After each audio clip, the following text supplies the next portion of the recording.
computer.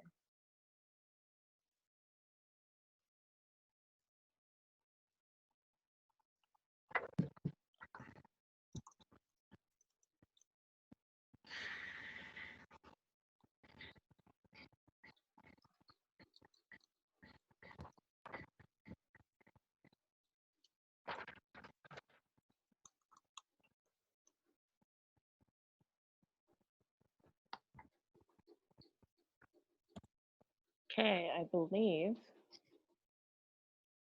it's setting up meeting for Facebook Live.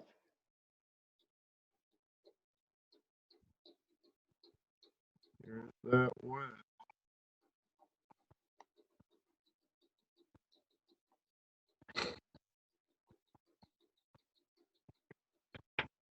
All right, I think we're go. Yeah, looks like it. Okay, good deal. Hey, what's going on, everybody? Hope everybody's doing well, taking care, staying healthy. It's Ryan Collins. Thanks for coming to the second section. Write More Light Live on Facebook Live. Yeah, big thanks to Sarah for helping us out with some of the tech stuff, getting this running smoothly. So I posted the poem that we're going to look at today in the group page, and the prompt that we're going to use is already up on our website. So we'll throw that up under this post so you can check that out and participate. And you don't just have to have me telling it to you. So yeah, we're going to try to post all those prompts up on our website so you can have access to them and use them however you like. Hopefully they are generative. Today we're going to read a poem by Matt Hart. He's a friend of the Writing Center, author of several books of poetry, editor, proprietor of Forklift, Ohio, a journal of poetry, cooking, and light industrial safety, which just wrapped. Just had their last issue not too long ago. And they publish a lot of terrific books under Forklift Books imprint. So we'll get to that in a minute. We'll get to your questions later on. But as I always like to do, to start any kind of class or any kind of session that I'm working on, start the day with a little bit of guided free writing. Again, we'll just do 5 minutes. Write together. I'll write with you. So today, for the prompt that I'm thinking, it's a lot about spontaneous composition or improvisation. And listening. Yes, on Tuesday, last time we met, we were talking a little bit about list poems and creative writing as lists or using lists as sort of a form. So I wanted to do a prompt that kind of incorporated a little bit of listing and jumped off of that to do something kind of in the moment and spontaneous and improvised. Because I'm a musician first, Matt's a musician. Improvisation. I think people think about that as like just making it up as you go along. But really, I think anytime you're improvising as an artist or a musician or a writer, you're bringing all of your knowledge and all of your experience and everything you've ever done and you've ever learned, you're bringing it to bear right in that moment. So even something that looks like it's just being made up on the spot, it sort of is, but it's also got this whole timeline and all this process behind it that's coming to bear right in the moment. And I think the poem that I picked out today represents that pretty well. So with that, why don't we do a little guided free writing? If you're looking for a little bit of a prompt for this, whatever's around you, like what have you seen today? Maybe what do you see every day that you can maybe look at in a little bit different light? We're all spending so much time uh, at home or wherever we're at, sheltering in place, social distancing. So our surroundings are probably getting maybe a little too familiar. So maybe try to find like details or think about things that maybe you're not noticing as much, or maybe you haven't noticed as much recently, uh, or maybe look out a window or something like that, or take a step outside, uh, and let's see what we can come up with. So I'm going to get my little handy dandy timer thing going.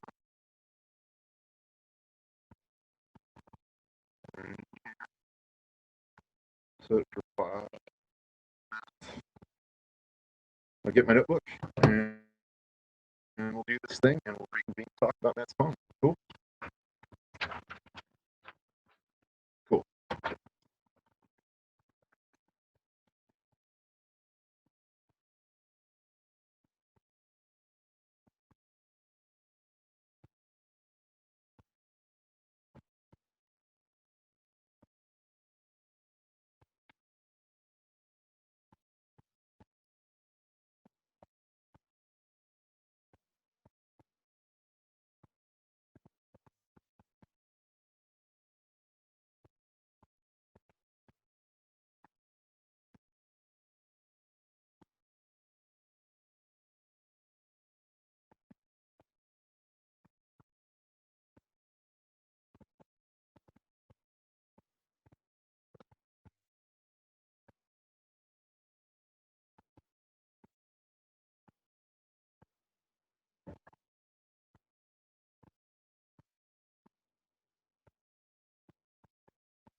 Boom. 5 minutes up. Just getting my last word down. So yeah. So I feel a little bit recalibrated to think a little bit more deeply about language and writing, things like that. You too. Again, if you want to keep writing, obviously, keep writing. I don't tell people to stop writing. We're just going to start doing something else. So if you can do 2 things at once, cool. Do please, by all means. For today's prompt, I always like to do a reading first, and the reading I picked out today is one of my favorite poems, from one of my favorite poets, a guy named Matt Hart. Poem is called Breaking Spring. Um, you can find it up on the Academy of American Poets website. It was part of their Poem a Day series, which if you're not familiar with, you should definitely check it out. Every day, 365, I guess like this year, 366, they'll send you a poem in your email. During the week, it's contemporary poets, so you can kind of get a flavor of like what's going on today if you're not too well acquainted with the contemporary poetry scene. Very rangy, a lot of different voices, a lot of good representation. Amazing work goes out every week, and then usually on the weekends, it's work from more established poets from yesteryear. This was part of that series, and one of the cool things about that series is they often include little artist statements about the poem, the writing of the poem, which here I think is definitely informative. So check that out. And another cool thing that they do is they include audio of the poets, which is particularly excellent for someone like Matt, who again is a musician. He fronts a band called Never Knew. He's in a band called Squirt Gun for a long time. So sonics are incredibly important in his work, a lot of people's work. But getting to hear Matt read his poem is far better than listening to someone like me try to do it any sort of justice. So I'm going to hand it over to Sarah and we're going to listen to Breaking Spring together. We've got the link posted on the event page, and we'll post it underneath here too, so you can check it out and read along. So we'll listen to that.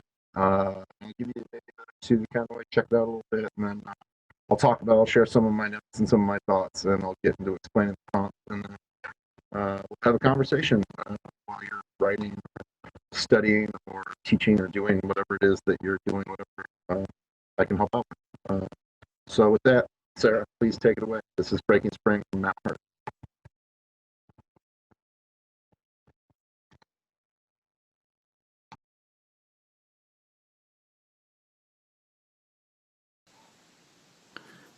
This is Matt Hart, and I'm reading my poem, Breaking Spring. Breaking Spring seems like a good way to say, I spent all last week feeling helpless and talking about it in terms of not being. Why can't compassion change our lives, even half so completely as a suicide bomber, or half so immediately as a natural disaster? Big ideas get me nowhere, so the fact that breaking spring feels better than cracking up is at least a start toward a walk through Washington Park, its trees in pink blossom, its white, yellow, purple. Tomorrow I will talk about Frankenstein in bed, and then I will talk about it with people who are sleeping. I will say that it's a book about artistic responsibility. I will say it's alive. It's alive, and some number of eyes will stare back at me without believing any of it matters, or without believing it matters for them. And what can I say to convince them? I have only my love to recommend it beyond what it already is. My suspect credibility upon the rockets of birds, the soft parts of people, the ocean's inevitable cyclical weeping. Who has time for poetry has more time than they deserve.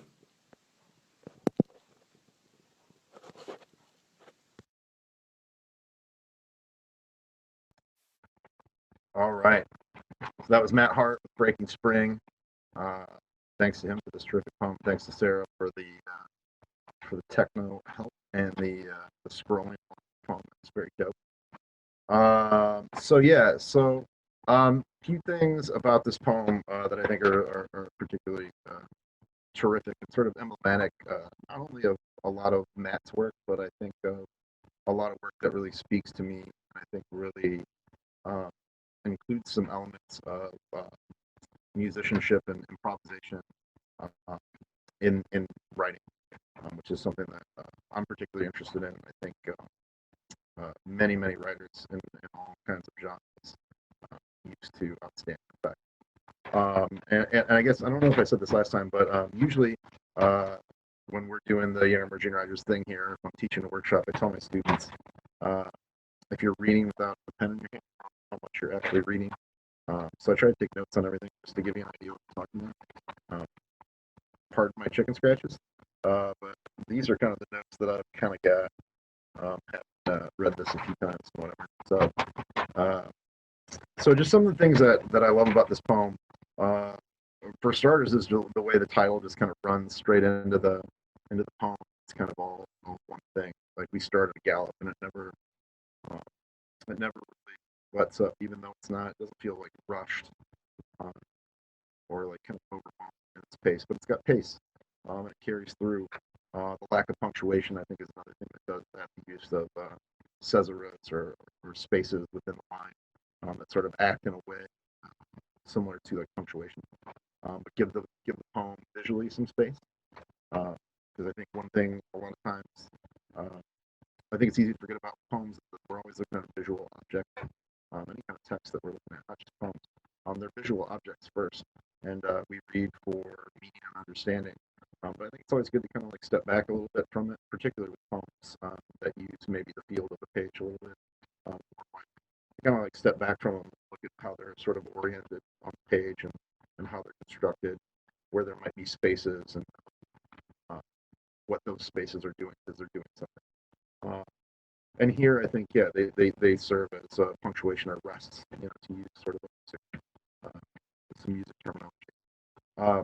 But one of the things I love about this poem is the way that it reflects the action of the mind and the kind of moving around and the dailiness of sort of being in one's head and in one's body at the same time, but also those things kind of feeling distant or separate at times, and the confoundingness of something like that.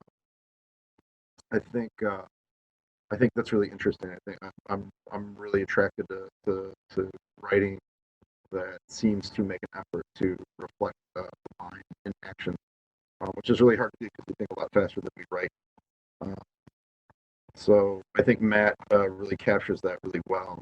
And I love that we go from the second stanza, why can't compassion change our lives even half so completely as a suicide bomber, half so immediately as a natural disaster? This kind of philosophical thinking that comes right back to this idea of spring breaking or cracking apart.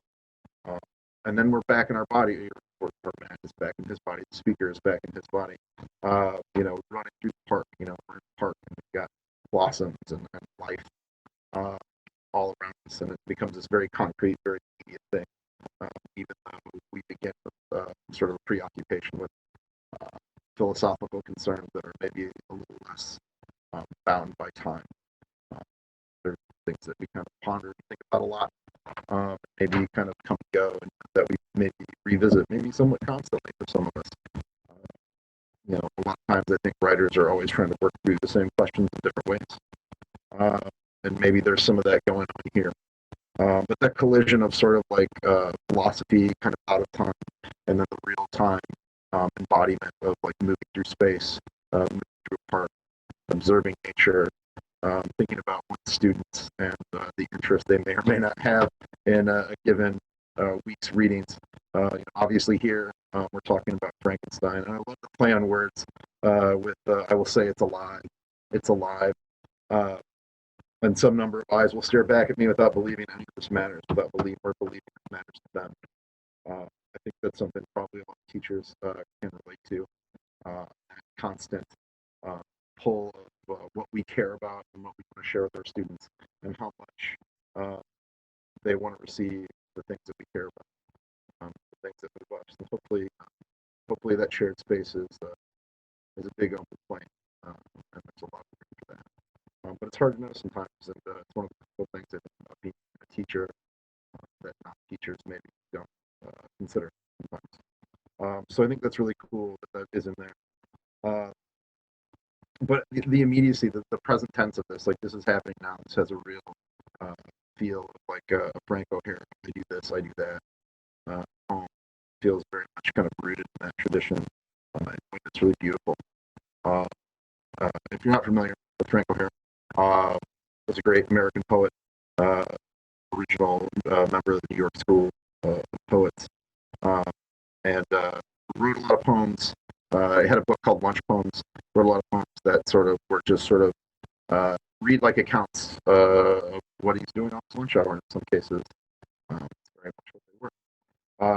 That dailiness sort of opens up all kinds of possibilities, portals to philosophy, to literature, to other people who are in space and time from that walking around his world in real time. And that's one of the things that I think is that I'm interested in with this prompt is how we can sort of move in and out through time or consider things that are sort of timeless, that are large, I guess, in their relationship to time, but do it in a way that feels like really immediate and has pace and feels very present and sort of walking along with us. I think that's a real feat. And I think it's something, if you've never tried to write like that, I think it's a cool thing to maybe try out. It's another tool to have in the box. So hopefully the prompt that we have today will speak to that a little bit. Matt says about, is about the poem thing. He says, as I'm writing this, the Bradford pear in my front yard is in full blossom. So even in his authored note, we're still observing, we're still kind of present. This is what's going on right now. I do this, I do that. Breaking Spring is a reminder to look at, to be reassured and grateful, to stay alive, take nothing for granted. Says I might note too that it was originally 3 pages long. So there's a lot of revision in here that he's acknowledging, right? But it still, at least to me, feels like very immediate and has that wonderful quality of an early draft or a quick draft, spontaneous composition, and that it doesn't feel like forced or overly worked or kind of chopped up in a way that drains it of some of its that early kind of energy that I think for a lot of us prompts us to write something in the first place, or attempt to write something in the first place. I love that feeling. I love that spirit. And I think one of the things about revision that can be challenging is how to maintain that feeling of immediacy and being in the moment and trying to capture the mind in action, which is a very kind of like up-tempo fast thing. But doing it through this process of revision, which is often slow and a bit more laborious, and obviously allows for a lot more thought and reflection for each little part of what it is that you're working on. I think it's easy sometimes to maybe write some of that immediacy and some of that energy out. And at least for a lot of writing, I try to do. I try to keep as much of that in as possible because I want it to feel like that when someone reads something I wrote. I want it to feel like it's happening now. That's the intent. So yeah. There's a lot more I could say about this, but I will spare Matt me chopping up his phone anymore. Sorry, Matt, if you're out there. So yeah, so let's talk about the prompt a little bit, which is posted on the website in a PDF format. And it's I called it spontaneous composition or spontaneous combustion. So just kind of jumping off some of the things we just talked about. I'll read it a little bit and I'll kind of like add a little bit as we go and get to the right questioning portion of the afternoon. So this poem is full of energy and dailiness, observation, internal and external, and momentum. It questions and declares. It moves from reflection on the recent past, the immediacy of today, tomorrow coming, with worry and wonder and dread and humor. And it reads, feels like it's happening in real time. We move through the world and we try to keep up with our thoughts, and rather than resisting or trying to impose more order, kinetic energy, the leaps being made, the poem doesn't fight the river, so to speak, and feels natural in the way it represents the movements of the body. So, what are some of the stylistic features that stand out most to you that give the poem feeling of immediacy? How can we be both reflective in the moment? How can we be both reflective and in the moment in our writing? Excuse me. That is to say, include long reaches of time, the way you would read a book like Frankenstein, for example, and still remain in the moment. How are the concrete and abstract colliding in this poem? How might we use such collisions in our work? How can we maintain the energy of the first draft through the revision process? So, some prompting questions. So spontaneous combustion prompt. So the first thing that I'm going to ask everybody to do is to quickly come up with a list of language, words, phrases, whatever kind of pops into your head. I always tell my students action verbs, concrete nouns. I think so much of writing are those two very simple building blocks. I think those two things can describe as well or better than adjectives most all the time. Adjectives are expensive, and adverbs are even more so. But whatever comes to mind, quick, fast. Collected recently from encountered sources, advertisement, digital content, song lyrics, overheard conversations, which maybe there's not as much of that going on. Instruction, signage, homework, newspapers, magazines, books, TV, billboards, wherever you can find, whatever you got rattling around there right now. Try to take 2 or 3 minutes, generate a list of language phrases. Don't think about it too much. Just think about what comes to mind, and maybe language that is pleasurable to you. I always love to use words that feel good in the mouth to say. I once heard the poet Maureen Seaton say, language that feels like flowers in your mouth. It's always stayed with me. So look for language that feels like flowers in your mouth. Second thing, what is a question or an idea or something like that that you've been burning, thinking about, dreaming about for a long time? Maybe it's a recurring concern, constant question, pondering, memory that you maybe kind of have on loop, some kind of conundrum that's been following you around, whatever it might be. Use the first question that comes to mind. I think we all kind of have a few of these. But whatever one kind of comes first to mind, first thought, only thought. Try to focus on that for the sake of this prompt. Or if you've got kind of one in mind that you've been grinding on lately, maybe this is an opportunity to try to come at that from a different angle and a bit of a different imaginative approach. Last step. Use the language from step 1 and or everything else that comes to mind, to write into, through, and around the question, idea, whatever it might be from step 2. That's it. Try as much as you can to play with the language and follow where the language leads. Don't worry too much about trying to make sense right now. Don't worry about technical mistakes. You can always revise that stuff later. I know for some people that's hard to do. I'm a bit of a editor as I write kind of guy, but I try for stuff like this to sort of resist that urge. Just to get it out there. Get as much out there as you can. You can always go back and prune and trim and revise later. Any misuses and misunderstandings of words, Freudian slips, etc. Mistakes can unlock doors you didn't know were there to open. Try to write in the first person, present tense, or in your own voice and in the moment. But the writing should take any form and shape it needs to, and should otherwise do whatever it wants. I think the thing about prompts like this that I like or that I look for is opening up a possibility for discovery, getting me to think about writing in a way that I haven't been, or that's different from what I've been doing. So hopefully this might be that for you. I hope. So you can check that out. Last thing I put there was "Go on your nerve," which is another Frank O'Hara quote. As we keep doing these, you'll probably talk a lot about Frank O'Hara. So, yeah. Trust your gut. Write as far as you can. See what happens. Repeat as necessary. So that's the prompt. You can come check that out. If you want to, as you're working on that stuff, you got questions, ideas, you want to share stuff, you can throw a little excerpt up in the chat. If you want to send some stuff our way, we're happy to interact with you on that. Talk about that a little bit.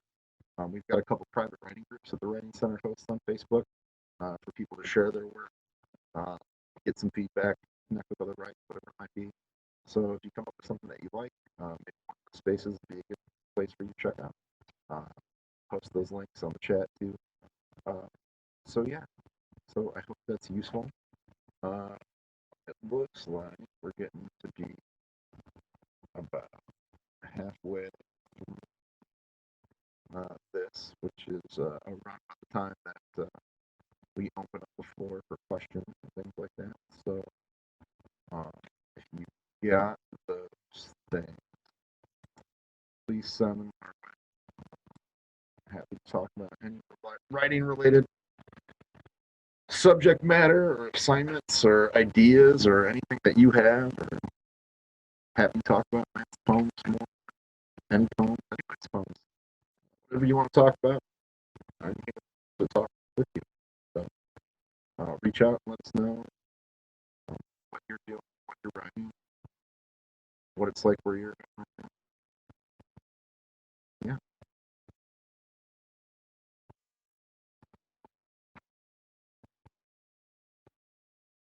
I've got 2 computers going right now, so I'm trying to keep track of things here while staying present with you here.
Right on, Farah. Good to hear from you. Hope everything is good north of the border. Everybody listen at home should definitely go check out Farah Markowitz. She's got a bunch of poems coming out, all kinds of good places. She's a really fantastic poet. Usually lives here in the Quad Cities with us. It's an awesome part of the writing scene here, but it's currently with her family in Montreal. So big shout out, big love. Take care. Thanks for stopping by.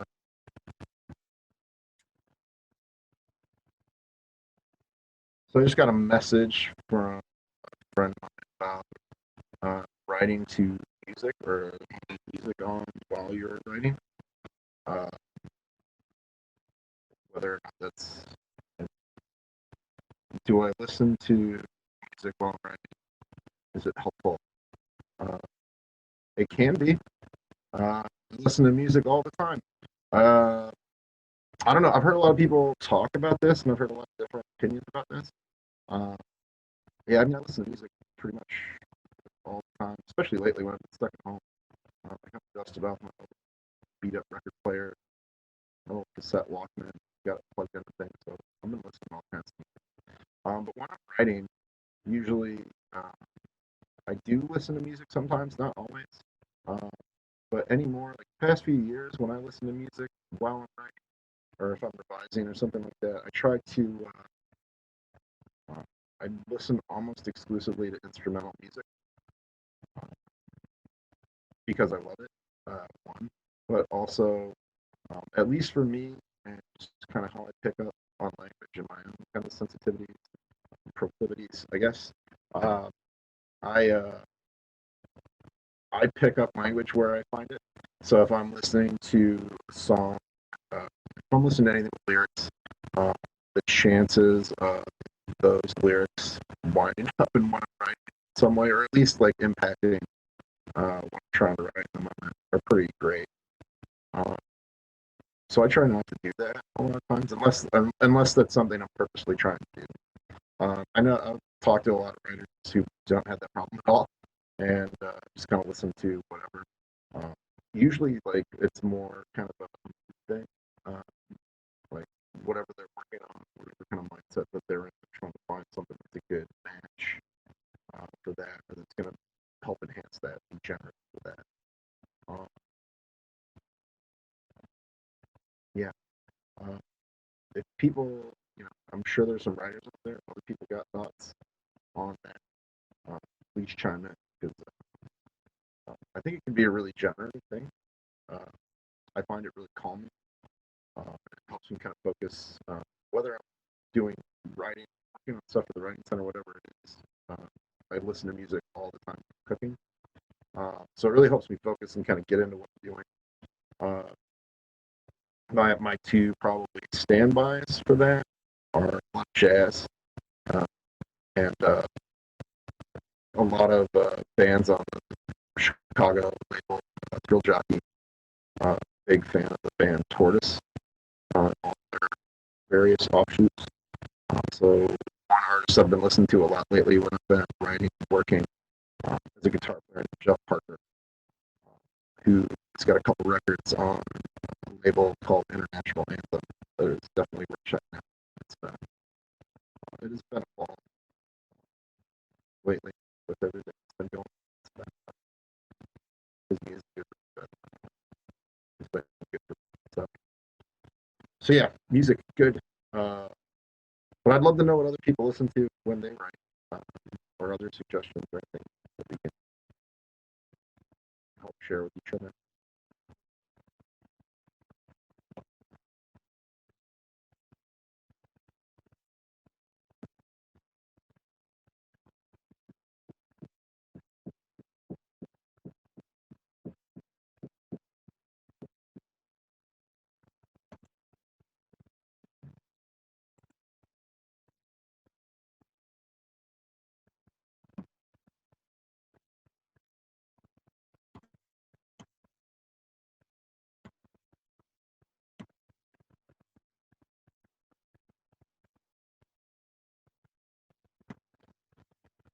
What is the band that this specific fiction project demands? I think there's a lot of uh, it's a different kind of thing, I guess. But I've been reading some of the 33 and a Third book series too that focus on a particular album by a particular artist. I can't remember the publisher of those. Right? I've talked to some people who have found those to be kind of useful when they've been writing about music in a more indirect way. I'll hold steady. Uh, I suppose like this is probably not news to anybody out there, but if you're looking for writers writing about music, uh, I don't know if there's anyone doing it with more heart and sort of with the, the kind of broader lens in terms of like including all the ways in which music sort of touches our lives and enhances our lives. And he's a really amazing poet, essayist, cultural critic. Um, Sometimes we'll definitely talk about some of his work because uh, he's written a few books in the past couple of years that I really love. So definitely check him out for sure.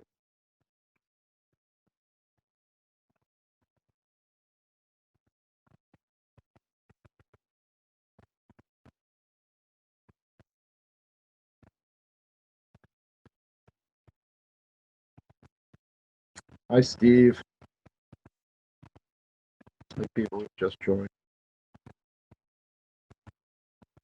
Hope y'all are making it through and staying safe out there.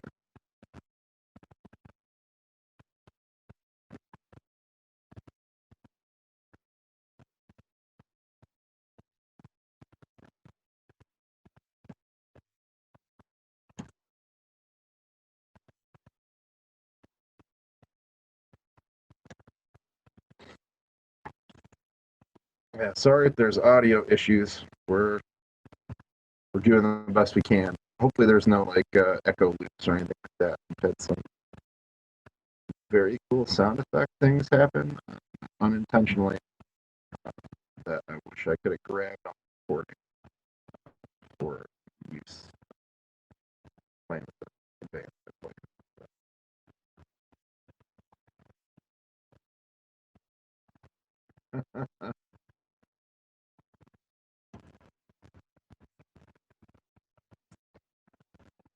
Speaking of him, uh,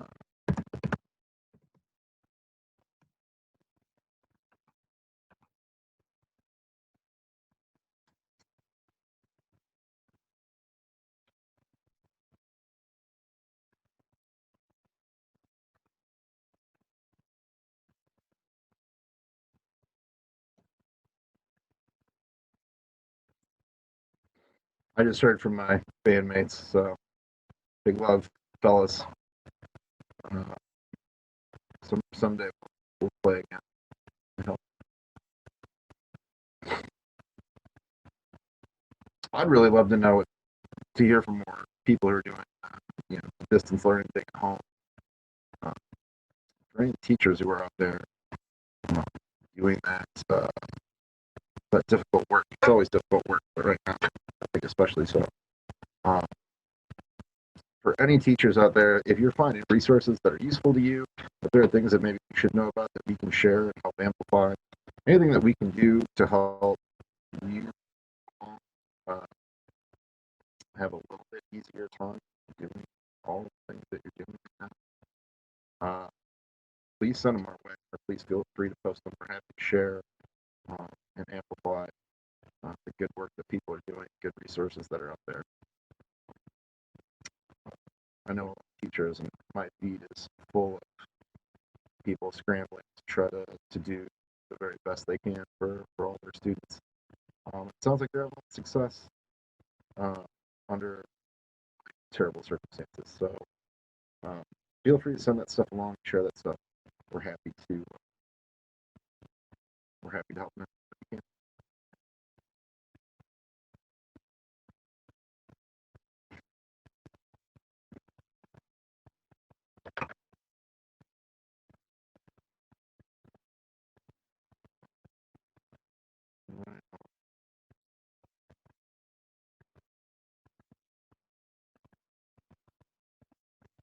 Right on. Thanks to Anna Burke for the shout out. Definitely check that out.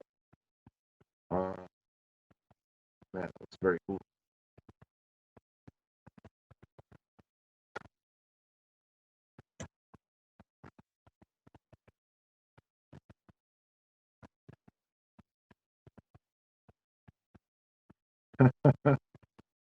Thanks, Devin. That's good to know. I do not have the audio chops that some of my musician brothers and sisters do. So I'm glad that my little computer that can is canning and doing sort of. I'm happy it works enough that I can be here with all of you. So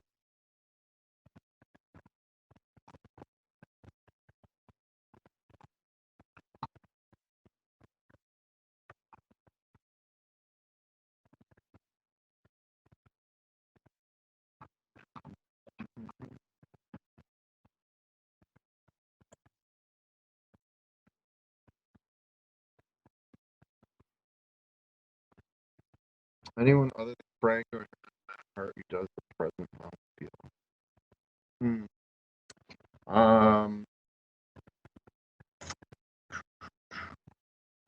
Yeah, I mean, I think they're definitely out there. I think there's a lot of people uh, in the spoken word scene uh, that have that kind of feel. One author that comes to mind right off the top of my head is Sam Sachs. He's a really amazing poet. And I'm always kind of struck by a lot of the now in his work and the ways in which he writes through really challenging, difficult subject matter in a way that is like so lyrically deft and really immediate. So that's someone kind of first thought that comes to mind. I think someone on a different account, uh, Sam Sachs, SAMSAX. He's got a couple books. He won the National Poetry Series a couple years ago, selected the National Poetry Series a couple years ago. I think the book's called Madness. I don't have my library. I've got this beautiful blank wall behind me, so no books to grab. Um, but I can double check all of that. But another writer I think who's been doing really amazing things in terms of the other side of that, and taking time or looking at history, looking at research, using large swatches of time and like bringing them to bear, and at least the lyric moment. Is Kiki Petrosino, who I'm sure a lot of people know about. He's a really amazing poet. He's been someone I've really enjoyed for a long time. Um, she's got a new book that's coming out that I think does that. The poems that I've seen from it definitely do that in a way um, that sort of collapses a lot of time, history, and kind of brings it into this present moment in a way that's really effective and I think important. So anything you can read by either of them, I think, is good news. Yeah, there you go. Thank you. Sarah's doing a lot of posting while I'm doing this, so I'm not telepathically manipulating my keyboard yet, but someday we'll get there. I hope. Trying to think of some other people. Oh yeah, I just reread his most recent book, and he's got another book coming out. Ross Gay. Um, his most recent book of poems is called Catalog of Unabashed Gratitude. Uh, it uh, won several awards. It was up for a bunch of awards. I just reread it. It was actually the first book that I read. I took a pile of books out when lockdown started. I'm try to make my way through all, or at least as many of them as I can. And that was one of the first ones I reached to because gratitude, because it talks a lot about, it takes a community orchard as the setting for a lot of poems in it. And it's for anyone with any sort of interest in anything botanical, you should definitely check it out. I've never really like that. That's this kind of amalgam of sort of using the natural world in this way that feels totally symbiotic to the voice that you're reading. They feel kind of like one and the same. Just the joy and the gratitude that are in the poems. It's what the world is now. He's got another book coming out called Be Holding, I believe. And I think it's a long book-length poem. It's kind of centering around Dr. J, Julius Erving. Anyone who knows me knows I'm a huge, crazy basketball fan. So I'm double excited for that book. But Catalog of Unabashed Gratitude, really anything you can find by Ross Gay is great. But that book was a really immediately powerful source of brightness when I just reread it a week or so ago. So Ross Gay would be a check out for sure.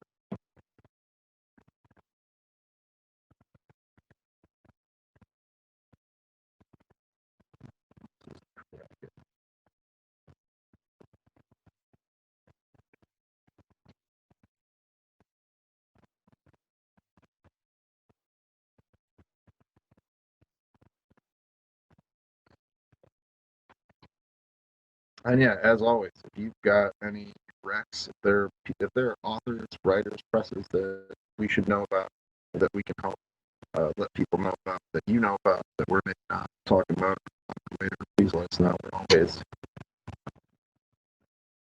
out on the internet looking for good work to share for people who are looking to point people toward work that's rich and invigorating and soul satisfying. So there's plenty of it out there, to be sure.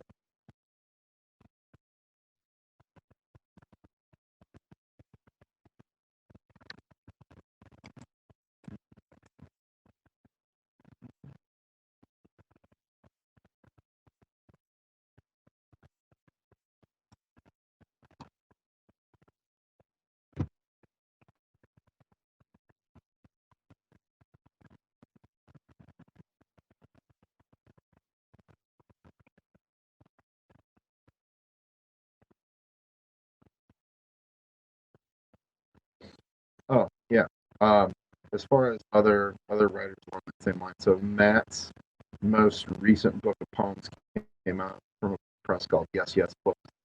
And I don't know if we have time today to go through all the writers under that banner doing amazing work.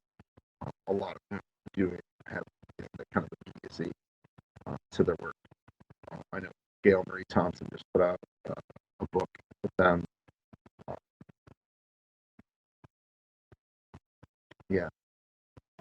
So Yes Yes Books. They're based out of Portland, Oregon.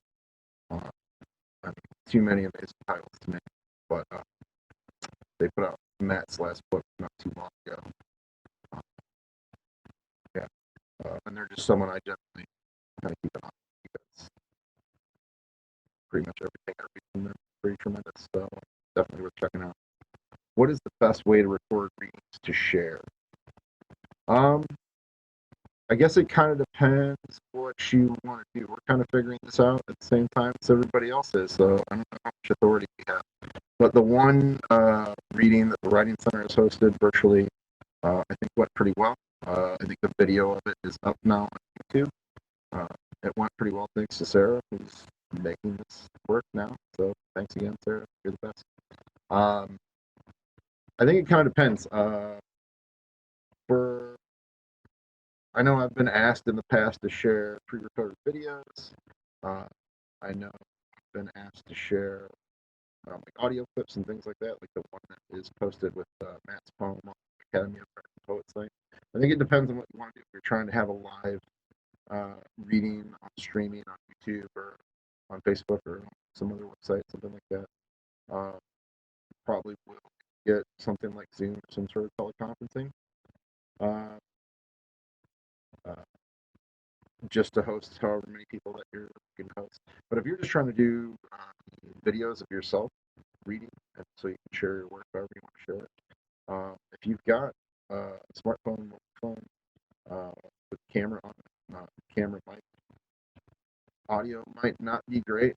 I don't know how great this audio is. I'm speaking into a laptop, so I don't have a real great mic setup myself, but hopefully it's working okay still.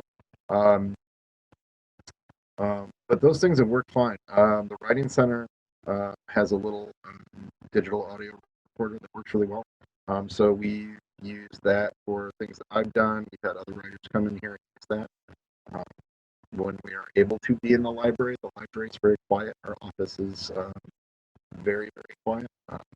Big, thick walls, nice and quiet. So even when the library is open, we can record here with very little background noise and stuff like that. But trying to find a quiet place. Use technology that you have. If you're doing this a lot, or if you want to do more of this kind of thing, it might be worth investing in a little bit of a microphone. Get a better webcam than what's on your phone. Depending on the kind of phone you do. I have really cool beat up phone, so I'll be doing any of those things on my phone. But really, I think it's pretty easy to do all that. If you're doing it with another group or if like another organization is holding some kind of online reading or something like that, I would definitely just check with them and see what their tech specs are, what they need from you, file types, things like that, and just use what you have. I know I've seen there's a lot of reading series that are moving to a virtual format. Obviously, all kinds of industries and interactions are being put onto this kind of interface. So I feel like the more that's happening, the more people have ideas about how to use those things most effectively. But for the time being, and for some of the readings that I've already seen since the whole situation with COVID-19 has blown up, I've seen a lot of people do cool stuff with pretty simple, basic technology. You've got internet access, some sort of camera, some sort of mic. You should be good to go. But I personally kind of like pre-recording, just for reading things like that. So I get a chance to maybe do more than one take if I botch it, because I botch things a lot.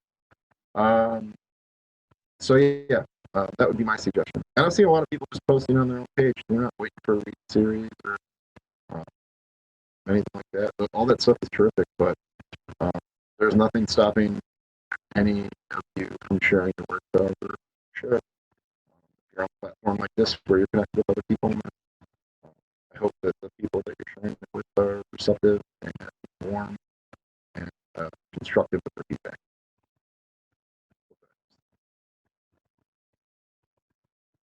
If you want to, if there's like more details, if you've got more detailed questions about how to do this kind of stuff or report yourself, send us a direct message. Let us know. I'm happy to help you out with that as much as I can.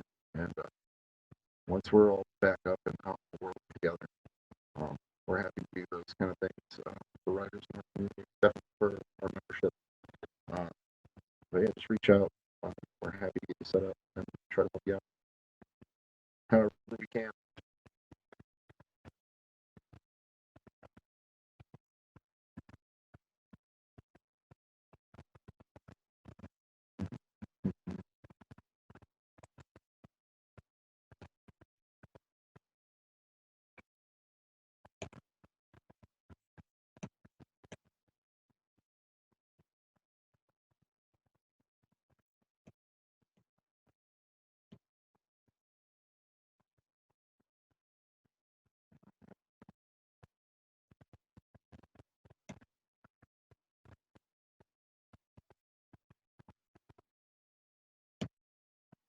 All right, y'all. I think it's getting to be about that time. My counter's saying 58 minutes, so we're gonna get up out of here. We'll be back here next Tuesday, same time, same virtual place. But thank you all for stopping by, checking out, hanging out with me a little bit. Thanks for Matt for his poem, for all his poems. Thanks to all the authors that I mentioned and for all their poems and all their. Just a little shout out to Roz Talks. I want to represent the community. If you're not familiar, that's usually where we host most of our readings, our reading series Spectre that we've been doing for a long time. We love them. They're obviously not open right now. So I think Sarah's going to throw up a little bit of information how you can support them during this time that is difficult and challenging. They posted writers and poets and artists and musicians and everything from all over the world that bring the world to our community and do so much more than that. So if you can help them out, please help them out a little bit. If you want to support the Writing Center, you can check us out online. We're going to be doing a lot more of this kind of stuff, taking applications for the Emerging Writers Summer Internship Program. Even if we can't meet in person, we will meet some way or another. We will put out a magazine this summer, one way or another. So if you are 15 or 19 years old, or you know people who are interested in writing, want to get paid a little bit for it, and want to produce a magazine, reach out to us. We'll be doing that. And yeah, we'll throw up some more information on here. And yeah, please take care, stay safe, and see you next week. Big love. Cheers.